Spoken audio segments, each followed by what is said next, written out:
ঘুম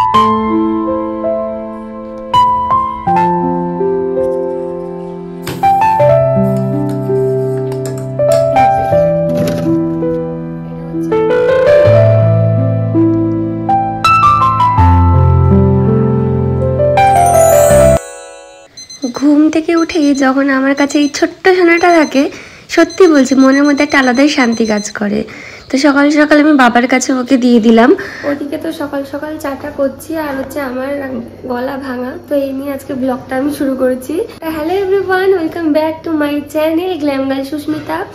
গলা খুব খারাপ, তো ওদিকে চা বসাচ্ছি, আর এদিকে আমি একটা জিনিস খাবো, এই যে ফ্রিজে। আর তোমাদের বলছিলাম যেদিকে চা বসাচ্ছি, এই যে চা, সকালবেলা চা ছাড়া সত্যি বলতে কিছুই ভালো লাগে না। তো আমি এদিকে চা পাতাটা দিয়ে দিচ্ছি, আর চায়ের কালারটা আবার গাঢ় হওয়া পর্যন্ত এটাকে একদম লো ফ্লেমে আমি জাল দেবো। আর বাড়িতে ছোট বাচ্চা থাকলে যা হয়, সারা রাতে ঠিকঠাক তো ঘুমই হয় না।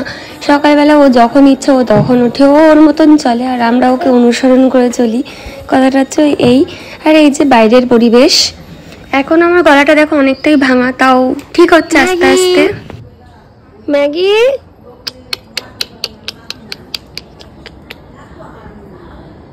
কি ব্যাপার কি ব্যাপার?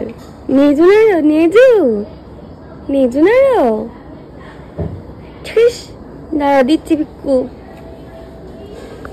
আর এখানে আমি চা খাচ্ছি, দেখো তোমরা কিন্তু কেউ ভেবো না যে এটা ফাঁকা খাও, দেখো অল্প একটু চা আছে, তো আমি চাটা খেয়ে নিচ্ছি।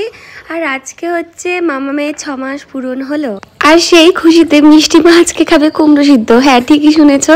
তো আজকে থেকে ওর প্রথম হচ্ছে সলিড শুরু হচ্ছে আস্তে আস্তে।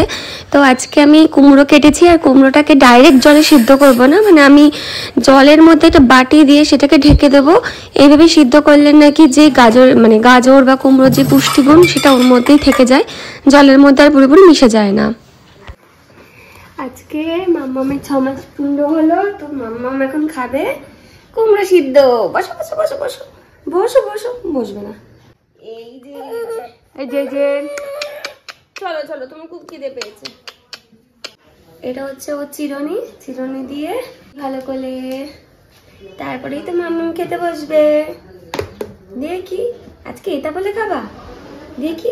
উলি বাবা লে, উলি বাবা, চলো খাও দেখি। আকালো, না না না না,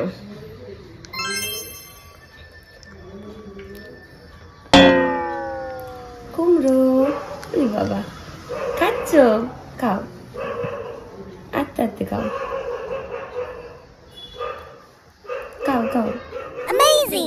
তোমাদের সাথে ভাবি যে ডেইলি ব্লগ শেয়ার করব, কিন্তু না, সময়ের অভাবে ঠিকঠাক হয়েই ওঠে না। তোমরা কমেন্টে জানিও যদি তোমরা এরকম ব্লগ দেখতে চাও, তাহলে অবশ্যই আমি ব্লগ বানাবো। আর এই যে পাশে আওয়া করছে, কি হয়েছে? মিমিদের বলো তো গুড মর্নিং, মিমিদের বিপিদের বলো তো গুড মর্নিং। আমি উঠে গেছি, তোমরা উঠে যাও। তো আজকের ভিডিওটা ভালো লাগলে অবশ্যই লাইক কমেন্ট শেয়ার আর সাবস্ক্রাইব করে দিতে ভুলো না। ততক্ষণ যেন খুব ভালো থেকো, সুস্থ থেকো, টাটা।